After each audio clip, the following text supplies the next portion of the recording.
আজকের আলোচনার বিষয় গ্যাস্ট্রিক পলিপ, পাকস্থলীর টিউমার নিয়ে।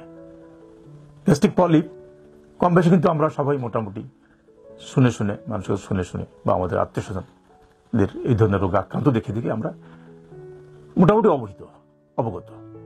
গ্যাস্ট্রিক পলিপ সাধারণত কেন হয় কোনো কারণ নেই।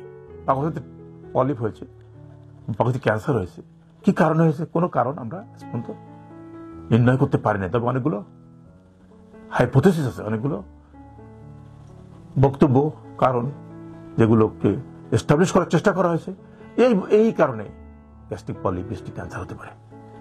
তবে প্রধান কারণ যেটা, সেটা হলো অজানা কারণ, কোনো কারণ ছাড়াই পাকস্থলী পলিপ হয়েছে।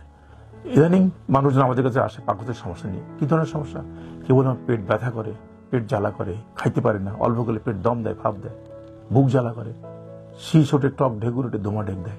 এই যে কমন কথাগুলো বললাম, বমি হয়, বমি ভাব হয়, এই যে কথাগুলো বললাম, এগুলো কিন্তু পাকস্থলী রিলেটেড লক্ষণ। পাকস্থলীতে একাধিক ধরনের সমস্যা হতে পারে। কারো ইনফেকশন হয়, যাকে আমরা বলি গ্যাস্ট্রাইটিস, কারো আলসার হয়, আমরা বলি গ্যাস্ট্রিক আলসার, কারো হয় টিউমার, আমরা বলি গ্যাস্ট্রিক ক্যান্সার অথবা গ্যাস্ট্রিক পলিপ। এই পলিপটা সাধারণত যাদের এই পাকস্থলীতে এই ধরনের লক্ষণগুলো থাকে, বিশেষ করে বুক জ্বালা করে, পেট সমস্যা দম দেয়, অল্প করে পেট ভরে আসে, খাওয়ায় অরুচি, এই লক্ষণগুলো থাকে, তাদের কিন্তু আমরা রুটিনভাবে আমরা বলি যে আপনি এটা এন্ডোস্কোপি করেন। এন্ডোস্কোপি করতে অনেকে অনীহা প্রকাশ করে, অনেকে করতে চায় না।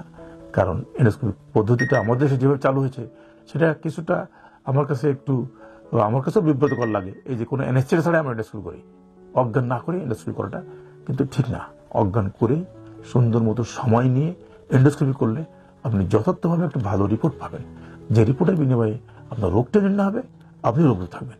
কিন্তু আমাদের দেশের মানুষের আর্থিক অবস্থাগুলো বিবেচনা করে আমাদেরকে অনেক সময় এই অজ্ঞান ছাড়াই এন্ডোস্কোপি করতে হয়, যেটা করাটা আমার কাছে বিব্রতকর মনে হয়। আমি সাধারণত করতে চাই না, কিন্তু যার আর্থিক সংকট, যে পারে না, তার ক্ষেত্রে আমি এই পদ্ধতিটি করে থাকি।